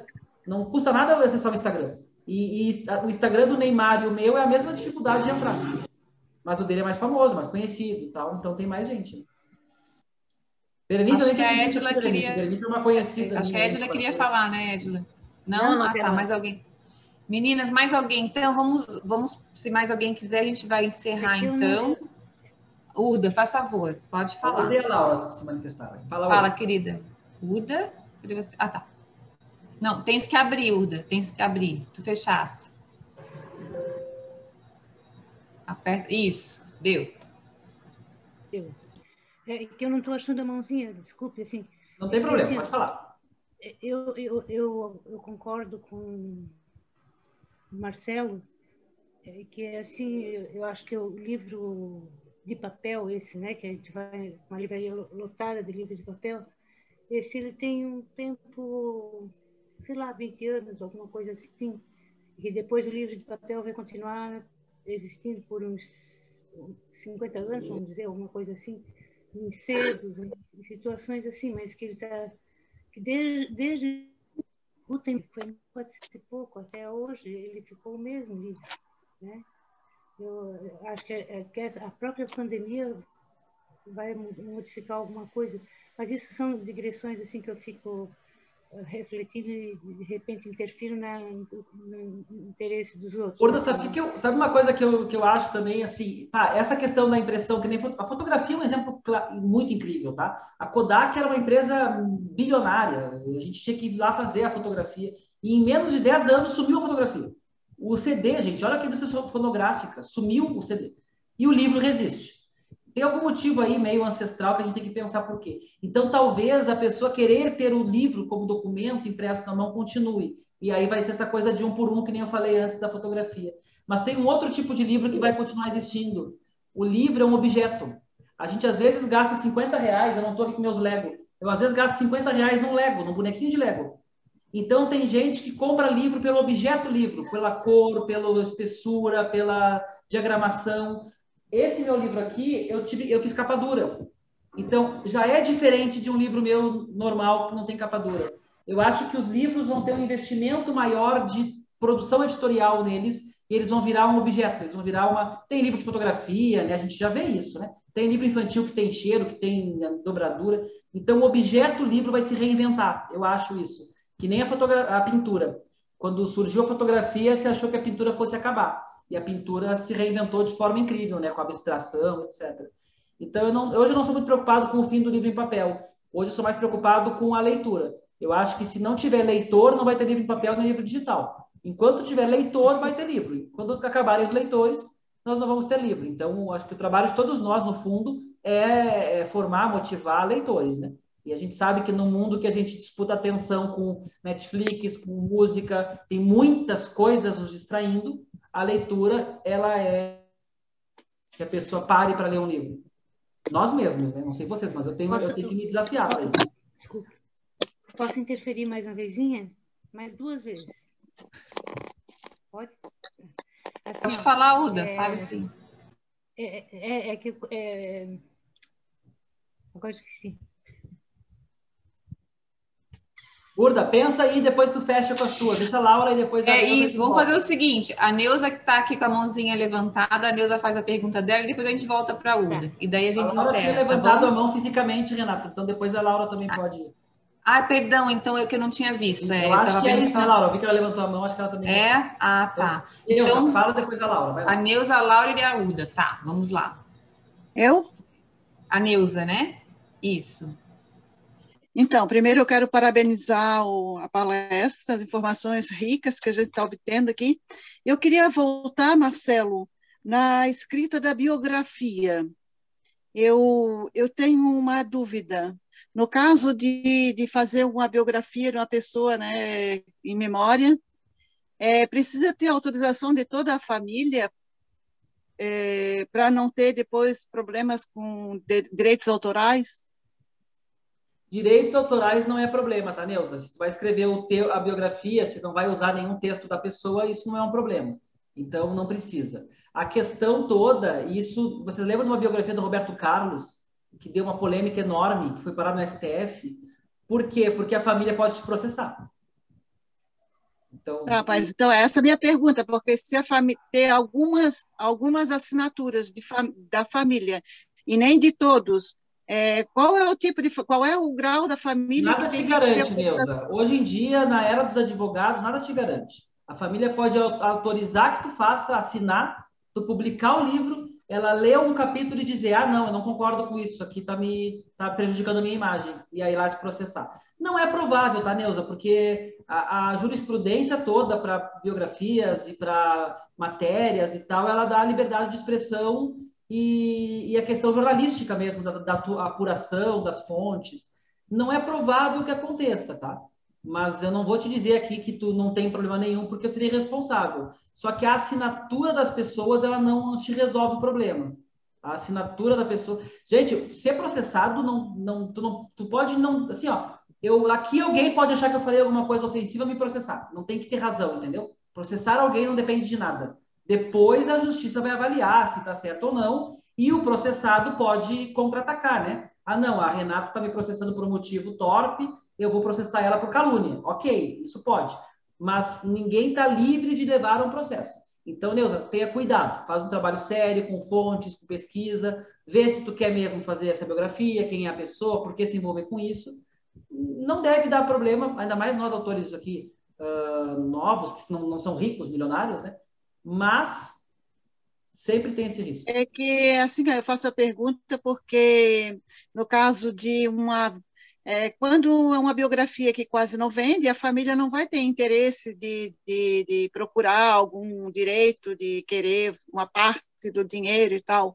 Mas se for uma vendagem boa, de uma pessoa que depois se torna famosa... Não, mas isso ela não pode te cobrar. O fato de tu usar uma pessoa como personagem de uma história tua, ou falar sobre ela, digamos que eu quero fazer um livro-reportagem agora sobre... sei lá, sobre o jogador de futebol do Grêmio desconhecido. Eu posso, tá? Jornalisticamente ser permitido, não tem problema nenhum. Tu não vai te preocupar com direitos autorais. A preocupação é calúnia e difamação. É a pessoa achar que tu caluniou de alguma forma. Sei lá, tu fala que a pessoa tinha uma amante e a esposa se ofende e diz que ele não tinha uma amante. Todo mundo sabe que tinha uma amante, mas... Então, isso é outra coisa. Mas pode. Uma sugestão que eu costumo dar, dependendo do objetivo, do biografado, é fazer a ficcionalização de fatos reais, que é transformar a história real numa ficção, trocar nome, trocar detalhes. Isso dá uma ajudada, porque aí a pessoa... E outra questão também, Marcelo, assim, entrevistas gravadas. Nós podemos, e a pessoa autorizou, né, a pessoa fez a entrevista com livre e espontânea vontade, e depois a gente vai usar a entrevista para fazer uma matéria ou um livro que seja. A gente pode usar sem problema ou tem que pedir autorização novamente? A pessoa morreu ou a pessoa Oi? que deu a entrevista está viva? Sim. Algumas vivas, algumas não. A princípio, tu pode usar, Neuza. Aquela coisa, vários livros e reportagens foram escritas assim.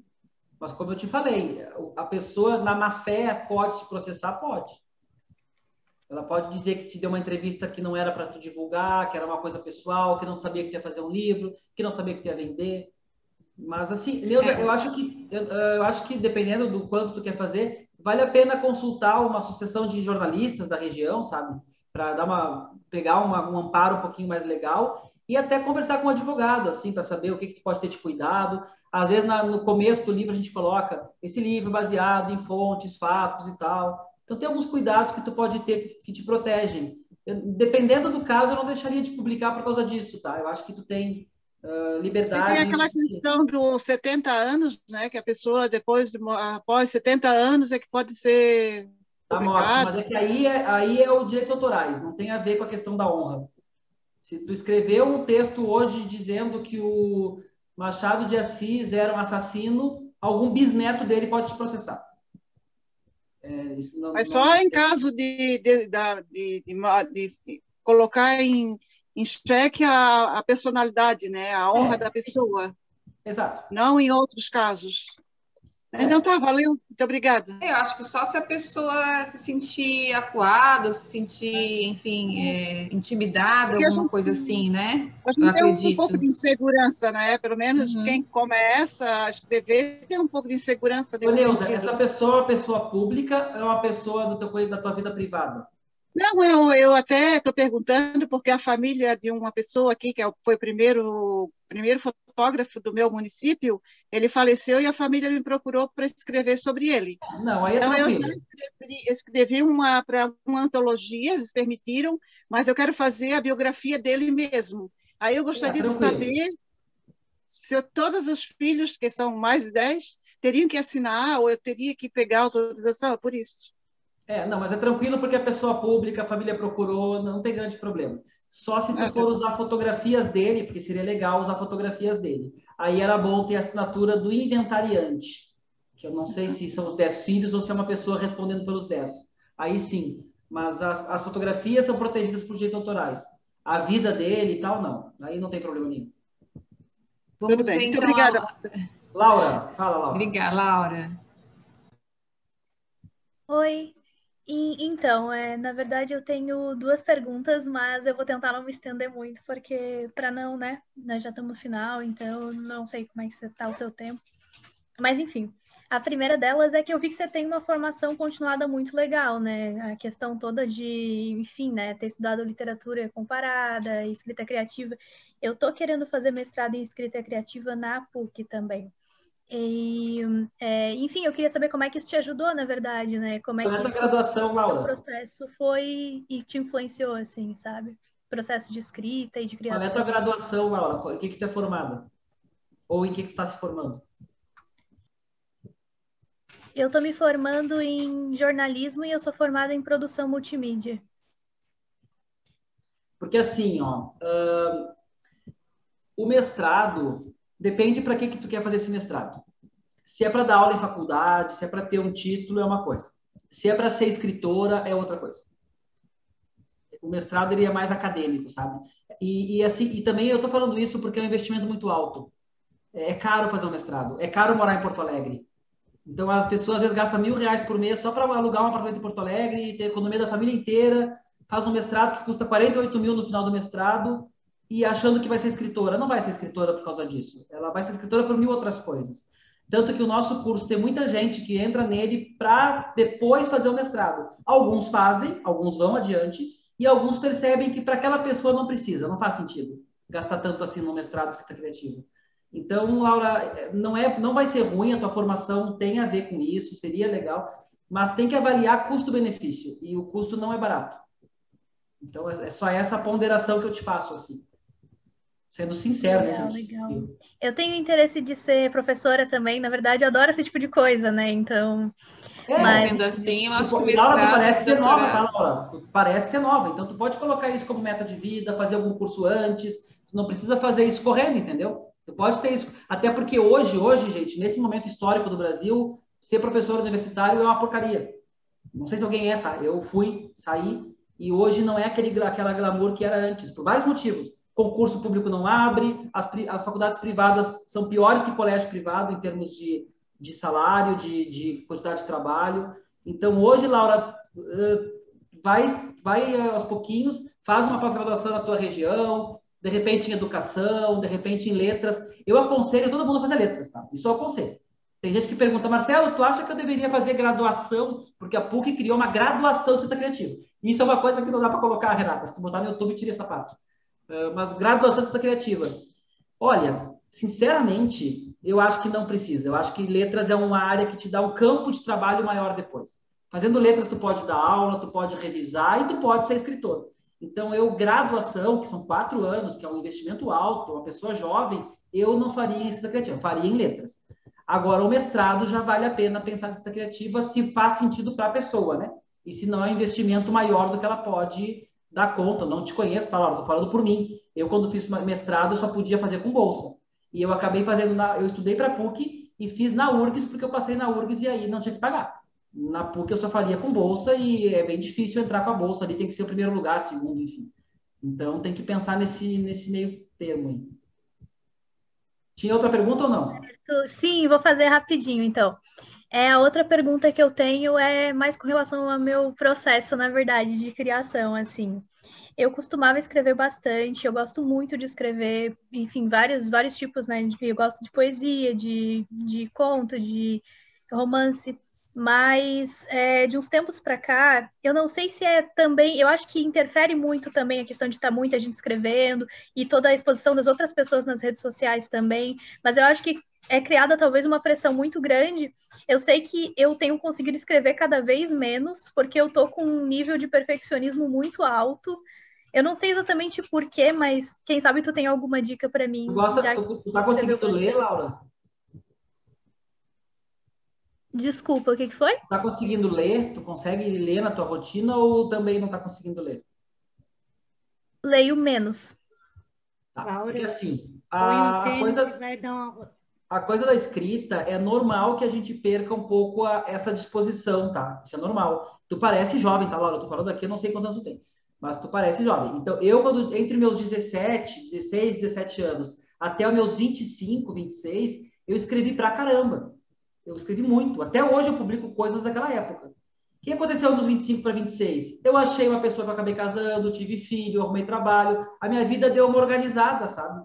E aí eu perdi um pouco o tesão pela escrita, porque eu escrevia por causa dos meus problemas ali, adolescente, aquela insegurança toda. E eu meio que chegou no momento que eu desencanei disso. Então, assim, eu tenho fases da minha vida que eu escrevo, tem fases que eu não escrevo. Importante é tentar manter uma rotina de leitura, estudo, leitura, fazer oficinas, fazer cursos. Eu não sei se tu fez oficina, Laura, mas se tu não fez, tem que fazer antes de fazer um mestrado, até para ver se vai gostar. Mas se não está escrevendo agora, não faz mal reler os textos antigos. Tu fez jornalismo, que é uma faculdade que nos transforma essa escrita numa coisa obrigatória, e isso também tira um pouquinho desse charme, desse hobby de escrever. Isso é normal.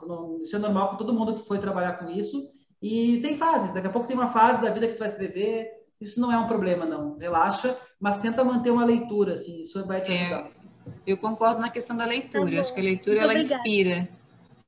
A Laura está se formando agora, né, Laura? Se formou agora? Isso em jornalismo, sim. Que legal, a gente está num parabéns. momento de pandemia, de estresse, por mais que a gente esteja aqui bem e tal, todos nós por dentro estamos destruídos, né, gente? Não é normal ficar um ano e meio em casa. Quem tem filho, então, que nem eu, é um absurdo. E a Laura, que talvez seja jovem, solteira, pudesse estar aproveitando a vida aí na rua, não pode. Então, a gente também, às vezes, está um pouco esgotado para escrever. Porque para alguns de nós, escrever é uma forma de liberar esse esgotamento. Mas para outros de nós, não. A leitura mesmo. Hoje eu paro para ver comédia do Multishow, que eu acho uma bobagem, mas eu paro para ver e não estou parando para ler um livro mais sério. Por quê? Porque eu estou cansado. Cansado, assim, da rotina, da pandemia, da notícia. Tu não vê sinal de melhora, né? Cada vez o recorde da internações aumenta. Então, isso é normal. Não se pune por isso, não. O Marcelo, vamos agora, então, encerrar as perguntas com a Uda, que acho que ela tem um comentário final. Uda, por favor. Gente, quem quiser fazer falar por e-mail, pode mandar e-mail ou WhatsApp, tá? Isso, coloca ali pra gente, Marcelo. Como eu brinquei com vocês da ligação, é só porque realmente, né? Daí a minha Ó, o Marcelo já deixou ali o e-mail deles, então, gente, fica ali aberto para todo mundo perguntar futuramente. Uda, por favor, vai lá. Fecha aí com chave de ouro. Para Neuza. Estão me ouvindo? Sim. Tem um recado para Laura. Laura, faz muito tempo que eu escrevo muito e pouco. Isso é assim, a gente escreve muito, escreve pouco, escreve muito, escreve pouco. Então, a gente está num momento, esse é a pandemia, então eu acho assim que é muito normal estar havendo mudanças assim na tua criatividade. Mas quando passar a pandemia e chegar o momento de escrever pouco, tu calça um tênis e vai dar uma volta, uma tarde inteira sem pensar em nada, porque isso ajuda.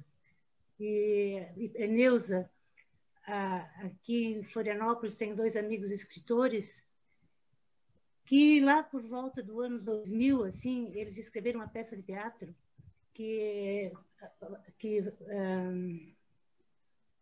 recriando Florianópolis na década de 1920. E nessa peça, então, em 1920 havia de verdade um pintor de quadros, né, em Florianópolis, que eles inseriram peça. Eles não conheceram esse pintor. Eles inseriram na peça tipo uma coisa... não, porque fulano chegou no ambiente tal, tinha um quadro de Beltrano e assim por diante. Então, eles não tiveram nenhuma má intenção, nada contra esse pintor, eles não conheciam, eles nunca tinham, só tinham ouvido falar. E quando eles publicaram a peça de teatro, apareceu um neto lá em São Paulo que processou eles para ganhar 15 mil reais naquela altura, aí pelo ano 2000, mais ou menos. E aí eu sei que foi assim um forrobodó que deu, né, isso aí. E até eu lembro de ter ligado para minha advogada e ter perguntado se a gente pode falar mal de juiz. Ela disse, não, de jeito nenhum. Aí eu peguei e escrevi uma crônica malhando o pau no juiz, mas tudo bem, que existe ainda. Esse processo rolou, faz 1 ano, 2 anos atrás, 2 ou 3 anos talvez, eles tiveram que pagar. Então é uma coisa assim, muito complicada. Pois é, né? Esse negócio da justiça é complicado mesmo. Aí eu Mas era a peça dele, né, Urda? Não era sobre ele, era a peça dele, né? Não, era que na peça foi citado o avô do cara e o avô do cara, o neto se sentiu insultado, alguma coisa assim. Então, é bem complicado esse tipo de coisa. Podia ter botado outro nome no pintor. Renata. Oi.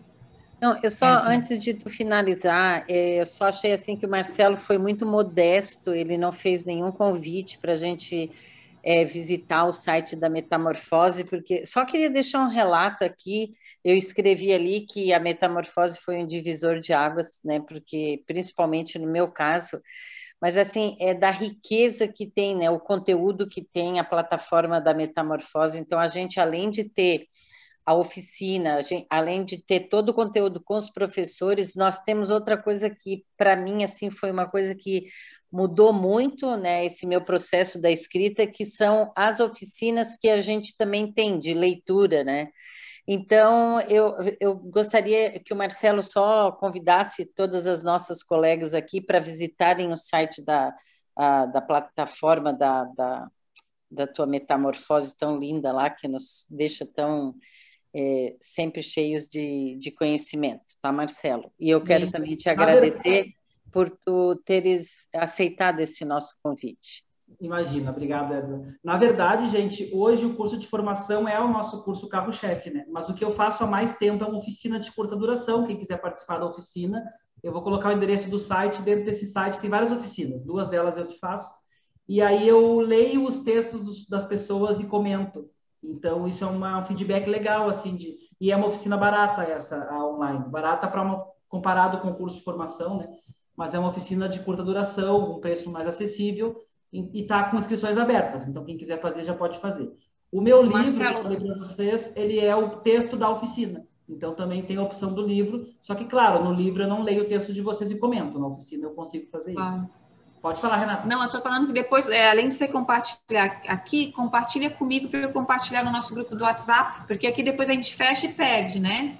Aí eu compartilho com todas pelo e-mail e pelo WhatsApp, tá? Me manda as informações direitinho, beleza?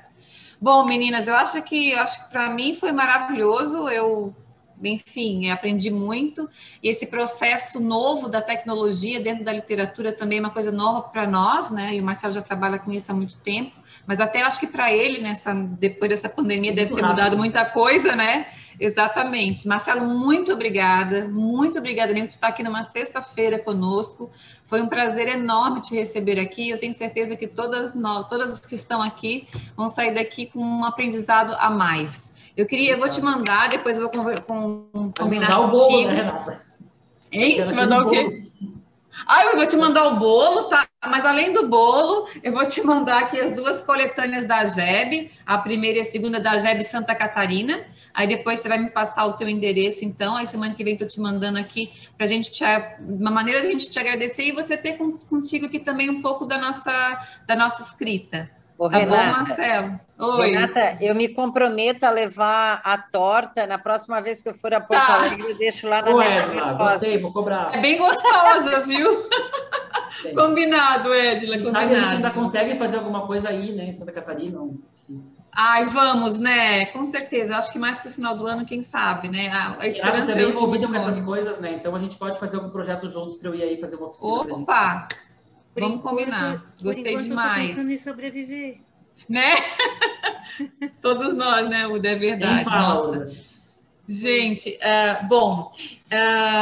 então, antes da gente encerrar, a primeira coisa que eu gostaria de falar para vocês é sobre o nosso concurso da Anita Garibaldi, né, que todas vocês estão convidadas, as gebianas do Brasil inteiro, né, que chama-se Anita Garibaldi, uma mulher à frente do seu tempo, em comemoração ao bicentenário da Anita Garibaldi. Eu já mandei por e-mail, mas a gente vai continuar mandando ali, também divulgando através das nossas mídias sociais, e gostaria muito que todos vocês participassem, porque é um concurso muito bacana, porque ele é Brasil-Itália, tá? A gente tem até uma gebiana correspondente na Itália, não sei se ela está aqui, a Sandra, porque lá já deve ser o quê? São 5 horas a mais, eu acredito que não, né? Deve ser 1h da manhã, mas ela está conosco lá, então vai ser publicado em sites e jornais italianos, vai ter troféu Conexione Itália-Brasil. Nesse concurso, a gente vai, no mês de agosto, que é o mês de aniversário da Anita, a gente vai publicar os 31 textos, né, selecionados, um cada dia, e desses vão ter 3 ganhadores em cada gênero, né, primeiro, segundo e terceiro lugar em crônica, poema e contos, tá? Então, convido novamente todas vocês, fiquem ligados aí nas nossas redes sociais, que a gente está sempre fazendo a divulgação, tá, meninas? E antes da gente terminar também, vou chamar aqui 2 das nossas gebianas que estão lançando livro agora e que estão convidadas a vir falar sobre esses livros na nossa próxima reunião, que é em abril, mas agora no finalzinho, pelo menos para que elas possam fazer o convite, se elas estiverem em algum outro lançamento durante agora março, tá? Que é a Sueli, que está lançando o livro dela de poemas, e é a Edenice. Então, acho que a Sueli pode começar e falar um pouquinho do livro, em seguida a Edenice também vai falar.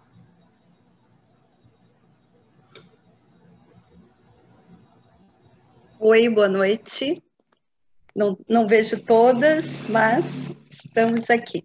Olha só, eu estou muito feliz, obrigada pela oportunidade, Renata. E o meu livro, Sonhos nos Versos que Compõem. Ele é de poesias. Já registro, depois dessa palestra, que eu sempre vou preferir o livro palpável, o escrito. Eu tenho 57 anos, sou agebiana por causa da minha madrinha literária, Salomé Pires, que aqui está, né? Minha revisora. Segundo ela, e muitos que já leram, talvez alguns estejam por aqui, está um trabalho maravilhoso. E são 50 anos de gestação. Eu escrevo desde os 7 anos, mais ou menos, e publiquei apenas agora no final de 2020. Fiz muitas outras tentativas, mas parei por N motivos, e o ano da pandemia, apesar de toda a lamúria e tristeza, né, que a gente sabe, mas me trouxe muitas coisas boas. Eu voltei, inclusive, me aposentei e voltei a advogar, eu sou advogada, e isso não é só para escrita aqui, nossa, o direito ele não é estático, ele está em constante mutação, então a gente tem que realmente cuidar muito, né, nessa parte. E o livro é um presente, assim, que eu me dei. Estou bem feliz, na quarta-feira eu fui surpreendida, e aí vem também tudo ao encontro do que o palestrante comentou, né? Um grupo me surpreendeu, eu achei que eu estaria no Prosa de Autor, a plataforma do Facebook, está lá gravado, quem quiser prestigiar, e num estilo como você faz, Renata, a entrevista, né? Não, foi tudo organizado pela minha madrinha literária, pela Sandra Lodete, nossa colega também, a gebiana, né? E outras que ali estavam, declamaram, a Ivonita está aqui com a gente, ela declamou uma poesia minha, outras pessoas declamaram, foi muito lindo. Então, mesmo num momento virtual, tudo é possível e tudo ficou muito mágico, muito belo, tá? Então, é isso. E convido vocês para o dia 25 de março, agora, semana que vem, aí sim, vai ser a minha entrevista lá na plataforma Prosa de Autor, né? E em abril estamos aqui lançando com as colegas agebianas. Obrigada. Eli, depois compartilha com a gente no nosso grupo, né? O dia e o horário direitinho, tá bom? Tá bom, obrigada. Obrigada também. E a Denise está por aí, eu não consigo ver todas, gente. É bom que tem muita gente, isso é muito bom, mas ao mesmo tempo a gente não consegue enxergar todo mundo. Agora eu estou vendo aí, Denise. Denise, seja bem-vinda. Inicialmente, boa noite a todas, ao nosso prezado Marcelo, aí, que nos brindou com essa fala maravilhosa. Dizer assim que eu também, nesse momento de pandemia, a gente está sempre colocando algumas mensagens, alguns poemas. Eu sou poetisa, estou indo para o meu 4º livro agora. O nome do livro é Mulheres da Lua, porque eu penso que muitas vezes a lua vem lá do alto, né, para se espelhar nas mulheres aqui. Seguramente as mulheres que estão aqui são todas mulheres da lua. Estou vendo a Urda ali muito carinhosamente, em nome da Urda, digo que todas são mulheres da lua. Vontade de declamar aqui não me falta, mas enfim. Então, no dia 28, eu queria convidá-los, né, e convidá-las para no dia 28, que é domingo que vem, 17 horas, entrarem no YouTube, no canal do Coletivo Mulheres Artistas, onde vai ter o lançamento online do livro Mulheres da Lua. Bem como na segunda-feira, no dia 29, que é no programa Noite das Letras, o qual eu sou uma das apresentadoras, mas nesse dia eu não serei apresentadora, também vamos estar fazendo a apresentação do livro Mulheres da Lua, que é um livro que foi iniciado em 2019 e que está vindo aí de uma forma muito gostosa, muito saborosa, né? Eu que gosto muito de pitangas, até em pitangas falo nele, né? Então, eu espero que gostem, eu conto com todas, né? E o nosso prezado Marcelo também, no dia 28, 17 horas, no canal do Mulheres Artistas, Coletivo Mulheres Artistas, tá bom, minha gente? Um beijo grande e até lá. Obrigada, Rê. Tá bom, obrigada, Elise. Depois também compartilha com a gente ali no nosso grupo, tá bom? Para a gente poder mais pertinho.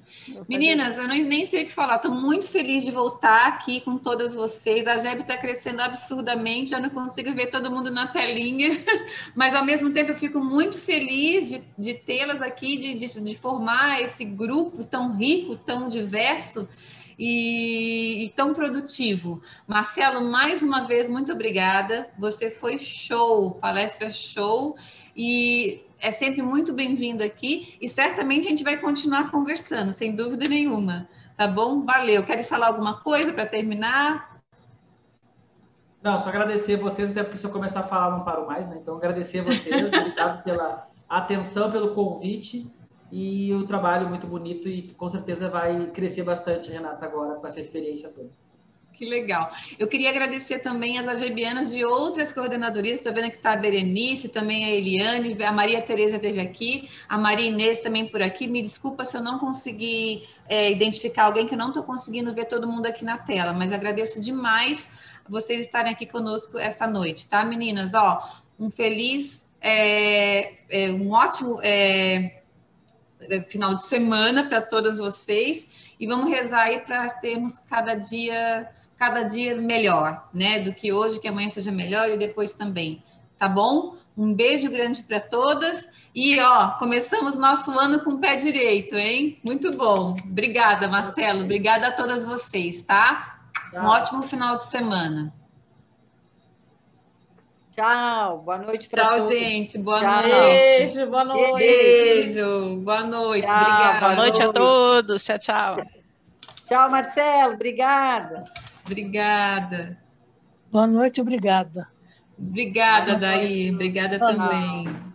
Valeu. Obrigada, meninas. Foi muito bom. Foi ótimo, Rê. Ai, Beijo. que bom. Beijo, próxima. Vanessa.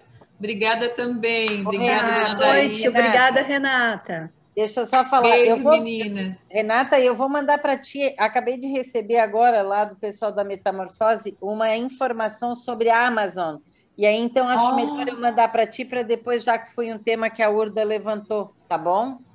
E eu repasso, pode deixar. Urda, obrigada, querida, como sempre. Adoro te ver por aqui, muito feliz. Todas vocês. Um beijinho.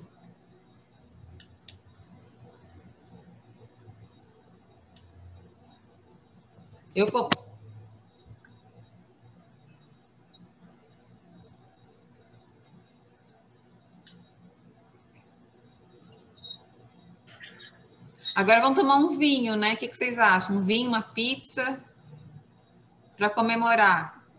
A Mel, ele estava tomando desde o início. Minha aguinha. Vou tomar minha aguinha. Água também vai bem. Eu fiquei também, eu tomei hora, uma aguinha durante a reunião. Como é que eu saio? A essa hora, não sei, um aparelho digestivo está meio velho, sabe? Não posso mais comer. Não sei por que ele ficou velho. Ai, tem que ser devagarinho, né, daí? Mas tá bem. Então. Ô, Jane, ali embaixo, à sua direita, está escrito end, ali em vermelhinho. Aí tem que apertar. Dona Marlene, beijo, saudade da senhora. Tá lá quietinha, Dona Marlene. Acho que ela nem tá me ouvindo. Gente, um beijo para vocês. Vou então, tá? Boa noite para todas. Fiquem com Deus. Bom final de semana. Obrigada. Até mais. Tchau, tchau. Até.